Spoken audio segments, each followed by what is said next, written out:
Hi hello everyone. ನಾವೀಗ ತಿಳ್ಕೊಳ್ಳೋ course BSc cardiac technology. ಇದನ್ನು ಶಾರ್ಟ್ ಫಾರ್ಮಲ್ಲಿ CT ಅಂತಾರೆ. ಇದರಲ್ಲಿ ನಾವೇನು ಕಲಿತೀವಿ ಅಂದರೆ ಹ್ಯೂಮನ್ ಬಾಡಿಯಲ್ಲಿರೋ ಹಾರ್ಟ್ ಬಗ್ಗೆ ಇದನ್ನು ಡೀಟೇಲಾಗಿ ಕಲಿತಾ ಹೋಗ್ತೀವಿ. ಈಗಿರೋ ದೊಡ್ಡ ದೊಡ್ಡ ಹಾಸ್ಪಿಟಲ್ಲಿ ಯಾರ್ಯಾರು ಹಾರ್ಟಿಗೆ ಸಂಬಂಧಪಟ್ಟ ಟ್ರೀಟ್ಮೆಂಟ್ ಕೊಡ್ತಾರೋ ಅವರೇ ಕಾರ್ಡಿಯಾಲಜಿಸ್ಟ್. ಅಂದರೆ ಹಾರ್ಟ್ಗೆ ಸಂಬಂಧಪಟ್ಟ ಎಲ್ಲ ಟ್ರೀಟ್ಮೆಂಟು ಅಂದರೆ ಆಪ್ರೇಷನ್ಸು ಬೇರೆ ಯಾವುದೇ ಟ್ರೀಟ್ಮೆಂಟ್ ಆಗಿರ್ಬೋದು ಕೂಡ ಈ ಕಾರ್ಡಿಯಾಲಜಿಸ್ಟು ಮಾಡ್ತಾರೆ. ಈ ಕೋರ್ಸ್ನ ಕಂಪ್ಲೀಟ್ ಮಾಡಿದವರು ಡಾಕ್ಟರ್ಗೆ ಅಲ್ಲದೆ ಕೂಡ ಪ್ರೊಫೆಸರ್ಗೆ ಕೂಡ ಅವ್ರು ವರ್ಕ್ ಮಾಡಬಹುದು. ಈ ಕೋರ್ಸ್ ಮಾಡಿದವರು cardiology assistant, ICU, ECG, heart related surgery ಈ ಥರ ಟ್ರೀಟ್ಮೆಂಟ್ನ ಮಾಡ್ತಾರೆ.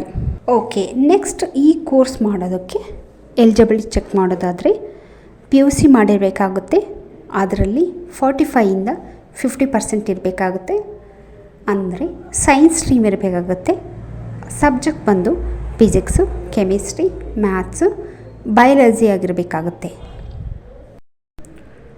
ಓಕೆ, ನೆಕ್ಸ್ಟ್ ಫೀಸ್ ಬಂದು ಡಿಪೆಂಡ್ಸ್ ಆನ್ ಯೂನಿವರ್ಸಿಟೀಸು, ಕಾಲೇಜ್ ಮೇಲೆ ಫೀಸ್ ಆ್ಯಡ್ ಆಗಿರುತ್ತೆ.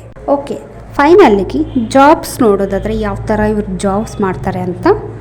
ಕಾರ್ಡಿಯಾಲಜಿ ಸರ್ಜನಾಗಿ ವರ್ಕ್ ಮಾಡ್ಬೋದು, cardiologist, cardiac technologist, cardiology assistant, medicine handling, college professor and heart related surgery ಏನಿರುತ್ತೋ ಅದನ್ನೆಲ್ಲ ಈ ಕೋರ್ಸ್ ಓದಿರೋರು ಮಾಡ್ತಾರೆ.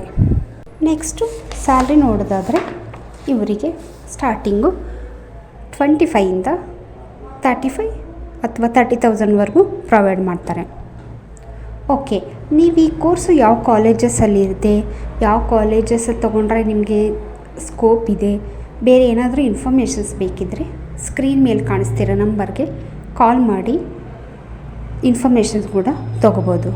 Thank you for watching.